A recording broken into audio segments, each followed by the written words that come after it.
So continuing with the antiviral drugs, we have already discussed how do we treat the herpes virus and cytomegalovirus in the previous lecture. Today I am going to start with management of hepatitis. Now hepatitis is broadly or more frequently of two types, hepatitis B and hepatitis C. The hepatitis B is a DNA virus, and inside the host cell this virus forms a closed circular covalently bound viral DNA, or in other terms we can say it gets incorporated into the host cell DNA. Hence it will persist inside the host cell till the life of the host cell. Means it is a chronic infection, hence eradication is not possible. Eradication of HBV is very difficult because the DNA of virus forms a covalently closed circular viral DNA, or it gets incorporated into the host cell DNA, from which it is difficult to eradicate it. So the aim of treatment of hepatitis B is seroconversion of HBe or sometimes HBs antigen from positive to negative. Then detection levels of HBV DNA should be undetectable, and the serum transaminase or liver enzymes should be within the normal limits. Now if these aims are achieved, it is associated with decreased risk of inflammation of liver, necrosis, cirrhotic changes, or hepatocellular carcinoma. So if you achieve these endpoints, seroconversion, undetectable DNA of HPV and normal levels of liver enzymes, then chances of or risks of hepatocellular carcinoma, cirrhotic liver disease, or necrosis of liver cells, they are less or they are significantly reduced. Now the anti-HBV drugs include adifovir, dipivoxil, tenofovir and entecavir. Adifovir, tenofovir, entecavir. Then we have lamivudine and telbivudine, and then we have non-selective interferons. So we will take up these drugs briefly one by one.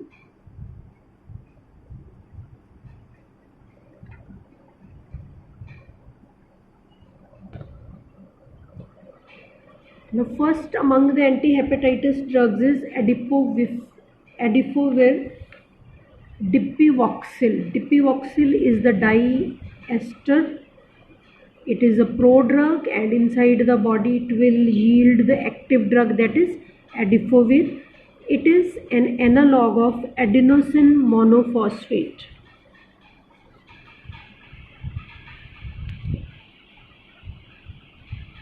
So adenosine monophosphate gets activated by the cellular kinases and the diphosphate form is formed. It is inhibitor of DNA polymerase enzyme of hepatitis B virus, whereas affinity for human DNA polymerase is very less. It gets incorporated instead of the adenosine monophosphate, the adifovir gets incorporated in the viral DNA and there occurs chain termination.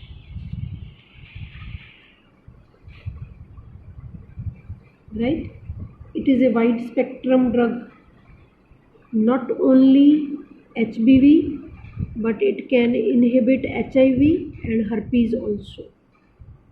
It is used once a day in a dose of 10 milligrams per day by oral route, because prodrug improves the oral bioavailability. Excretion mainly occurs through the renal route. So we can use, what is the status? We use it in lamivudine resistant cases of HBV or we use it if there is co-infection with HIV and HBV. If an AIDS patient suffers from HBV infection, and if there is HBV infection which has developed resistance to lamivudine, only then we use adifovir. Why? Because its response is slower. At first place, we will try to use this entecavir in HBV infection. If there is resistance to lamivudine or entecavir, then we prefer to give adifovir. It is a well-tolerated drug with mild flu-like symptoms as ADRs. There can be headache, diarrhea, sore throat, abdominal pain can be there, aches and pains, muscular aches and pains can be there with adifovir.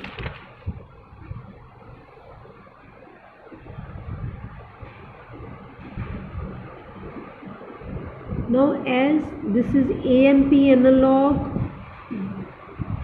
whereas this entecavir is a analog of guanosine, and lamivudine is an analog of cytidine, deoxycytidine.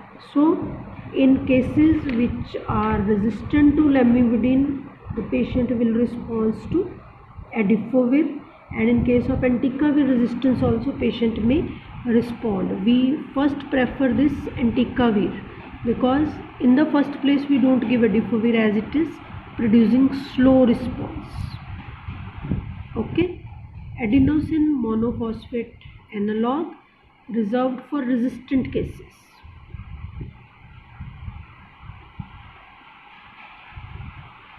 This tenofovir is also used as a prodrug, disoproxil fumarate, which will yield the tenofovir after first pass metabolism. Mechanism of action is same as adifovir, means it is also an analog of adenosine monophosphate. Only important difference from adifovir is that response here is faster. The drawback with adifovir was slow response, but tenofovir overcomes that drawback and it gives fast response. And the active form of tenofovir will inhibit HBV as well as HIV. HBV DNA polymerase and HIV reverse transcriptase, both are inhibited.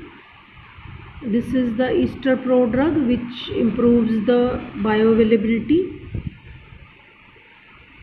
This is the mechanism, same as adifovir, that drug gets diphosphorylated by cellular kinases, and this preferentially inhibits HBV DNA polymerase and HIV reverse transcriptase enzymes. That is why it is active against both.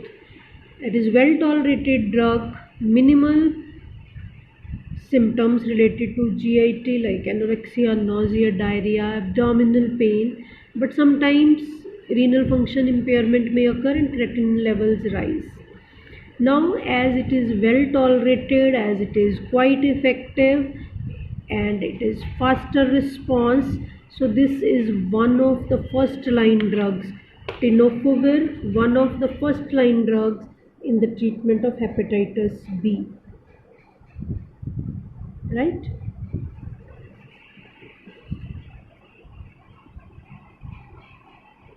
Next drug in the group is entecavir, anti-HBV drugs. It is analog of guanosine nucleoside. It is effective against HBV mainly, but there is weak action on HIV. Compare with tenofovir, which had good action on HIV also.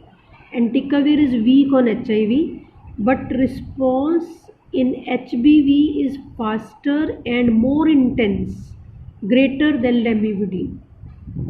So response of entecavir is fast and better than lamivudine in cases of HBV.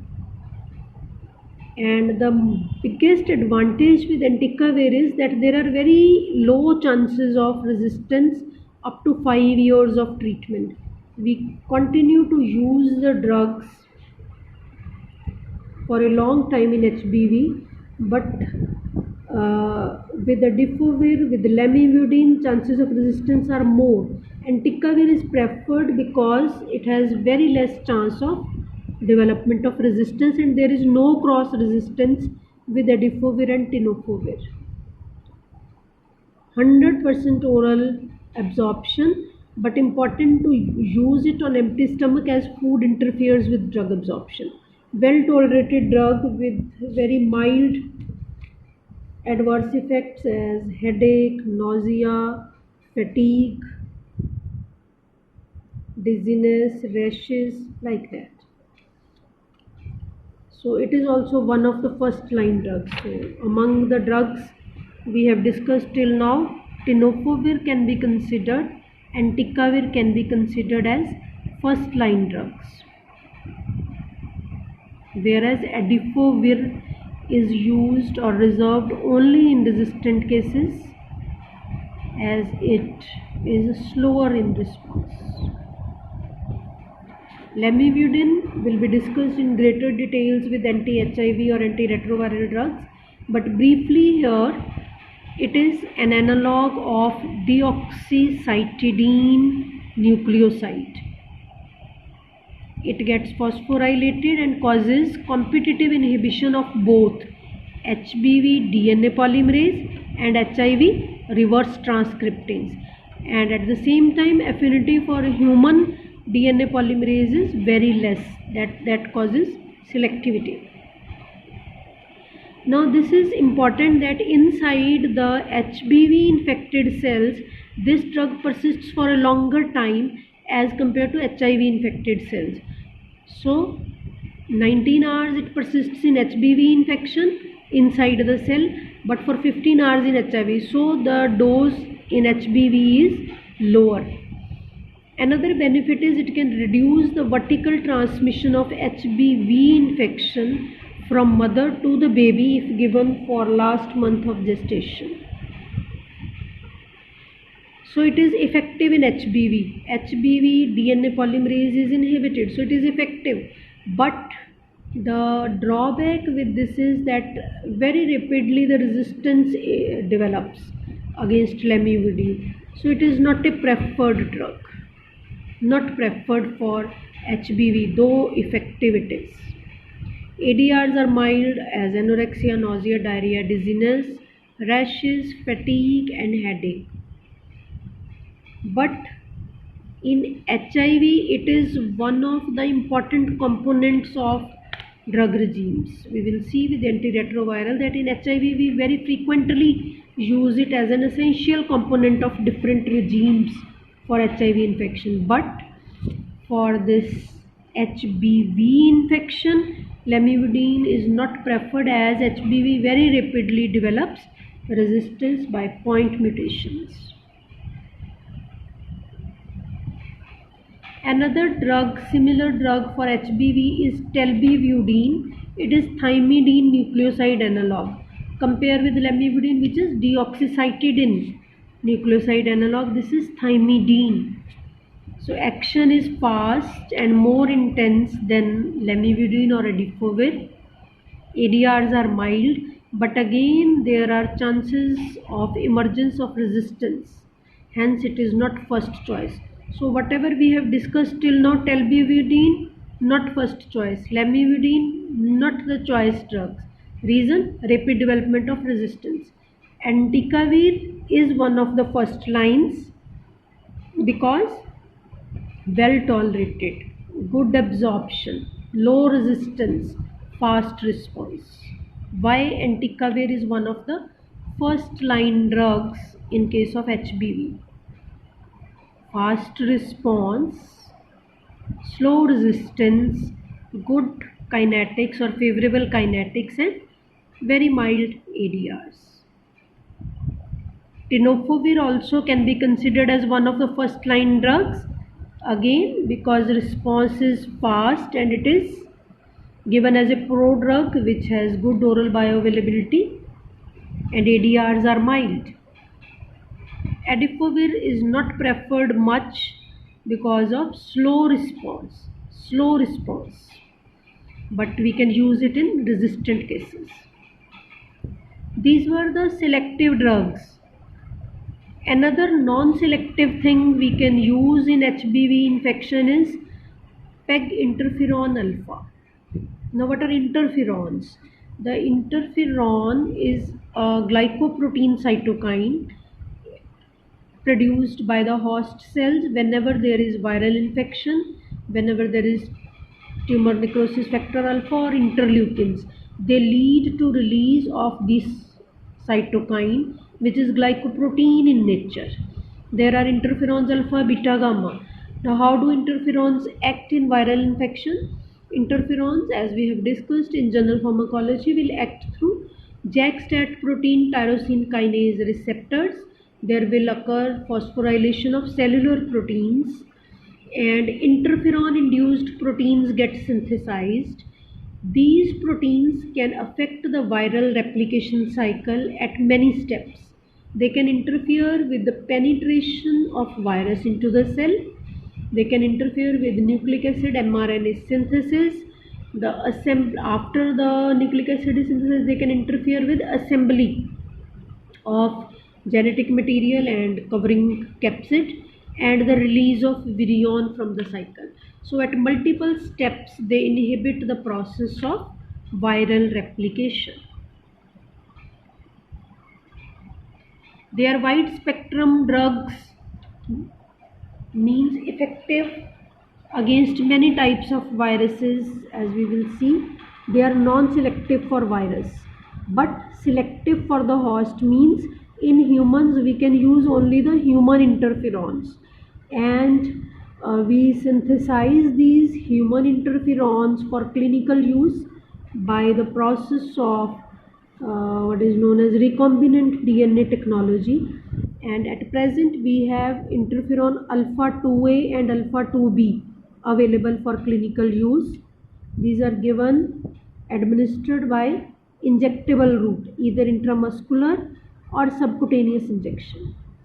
Now, to improve to slow down the absorption so that effect lasts longer, we complex these interferons with polyethylene glycol. Polyethylene glycol, PEG interferons we say. They will be slowly absorbed from their site of administration, hence less frequent dosage is required and weekly dosage is possible. Now, as these are non-selective or wide spectrum agents, interferons, we can use it in HBV, hepatitis C, herpes simplex, varicella zoster, cytomegalovirus infections. Though we always prefer to use the more selective drugs, but still interferons are being used in HCV infections, especially in countries like India, where the direct acting antivirals or more specific drugs have higher cost. For HBV, we will always try to prefer entecavir and tenofovir. In addition to these viral infections, we can use it in AIDS-related Kaposis sarcoma and human papillomavirus-induced condyloma acuminata can be used in chronic myeloid leukemia and multiple myeloma. These are the indications where interferons are used or are effective. Side effects are more severe with interferons. They can cause flu-like syndrome within 6 hours of administration. The interferons can cause flu-like symptoms after 6 hours, within 6 hours of intramuscular injection. There will be fever, malaise, fatigue. There can occur anorexia, nausea, disturbances of vision, disturbances of taste. Then liver enzymes can get elevated in first few weeks of therapy. Chronic therapy can cause neurotoxicities in the form of depression, alterations of behavior, tremors, convulsions, there is numbness, there can occur neuropathy. Chronic treatment can cause myelosuppression, causing granulocytopenia and thrombocytopenia, fatigue, weight loss, alopecia, hearing loss, cardiotoxic effects in the form of hypotension, arrhythmias, like that. So many adverse effects. Flu-like you can write fever, malaise, fatigue, anorexia, liver enzymes elevated, neurotoxicities you can say, depression, altered behavior, neuropathies, tremors, convulsions, sleepiness, numbness, myelosuppression causing granulocyto and thrombocytopenia. Then these constitutional symptoms, alopecia, hearing loss, etc. etc. They are contraindicated in patients with cirrhotic hepatic decompensation, autoimmune disorders, and patients having past history of cardiac rhythm disturbances.